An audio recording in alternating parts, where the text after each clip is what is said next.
Hi friends, good morning. Knowledge today topic వచ్చేసి current affairs. Let's start the topic. SC వర్గీకరణ అమలుకు మార్గదర్శకాలు జారీ చేసిన ప్రభుత్వం. 3 కేటగిరీల్లోనూ మహిళలకు 33.5% రిజర్వేషను. జేఈఈ మెయిన్లో మనోళ్ళే నెంబర్ 1. అజయ్ రెడ్డి, బనిభద్రికలకు ప్రథమ ర్యాంకు. 24 మందికి 100%. అందులో తెలంగాణ నుంచి 3, ఏపీ నుంచి 1 అర్ధరాత్రి ర్యాంకులు వెల్లడి.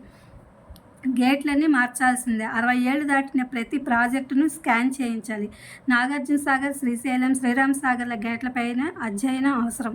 వచ్చే సీజన్కు తుంగభద్రలో ఒక పంటకే నీళ్లు 80 టీఎంసీల వరకే నిల్వ సాధ్యం. 4 రోజుల కిందటే తుంగభద్ర బోర్డుకు నివేదిక ఇచ్చా. ఈపీసీ విధానంలో లాభాలపైనే ప్రభుత్వాలు, గుత్తేదారుల దృష్టి. ఈనాడు, ఈటీవీతో ప్రాజెక్టుల మెకానికల్ నిపుణుడు, ఏపీ ప్రభుత్వ సలహాదారు కన్నయ్య నాయుడు. విశాఖ జిల్లా తర్లువాడలో ఐటీ హబ్. ప్రభుత్వ ఆదేశాలతో సర్వే పూర్తి. 200 ఎకరాల గుర్తింపు. ఉన్నత విద్యలో కీలక నియామకాలు ఎప్పుడు? ఐఐటీ డైరెక్టర్లు వీసీ రాజీనామాలు చేసినా లభించిన ఆమోదం. కొలిక్రాని 8 వర్సిటీల వీసీల ఎంపిక. అధ్యాపక పోస్టుల భర్తీ ప్రక్రియలోనూ జాప్యమే. పోషకాల గని సముద్ర నాచు. సీవీడ్తో బిస్కెట్లు, పాస్తా, నూడిల్స్ తాజా ప్యాకింగ్కు ఉపయోగించే ఫిల్మ్ తయారీ.